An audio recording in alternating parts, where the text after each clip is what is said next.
এই পিঠেটা আপনারা যারা যেখান থেকে দেখছেন কে কি নামে চেনেন অবশ্যই জানাবেন। আমরা কিন্তু এটাকে ছাঁচের পিঠা বলি, আর ভাপা পিঠাও অনেকে বলে। তো এই পিঠেটা খেতে এত টেস্টি, একদম সফট হয়, খুবই নরম হয়, মুখে দিলে একদম মিলিয়ে যায়। আর এটাতে আমরা সার্ভ করছি নলেন গুড়।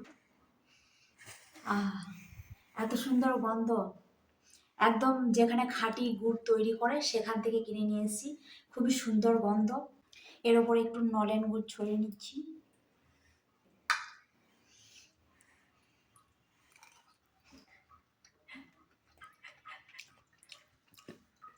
জাস্ট ওয়াও ওয়াও ওয়াও, দারুণ লাগছে, দারুণ। আমার মেয়ে তো ভিডিও করছে, তাই আমি খাচ্ছি, ওর খুব একটা ভালো লাগছে না, তাই ওকে দিয়ে আর আমি একটু ভিডিও করে দিই। ওটা দিলেই হবে।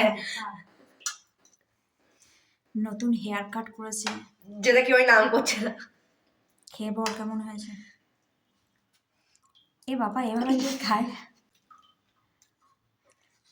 বল কেমন হয়েছে একটু। খাই ভালো লাগে। মনে হচ্ছে আগে খাসনি? আমি আগে খেয়েছি। আজকেই তো খাওয়ালাম। Lovely. Wow. So elegant, so beautiful, just tasting like a wow.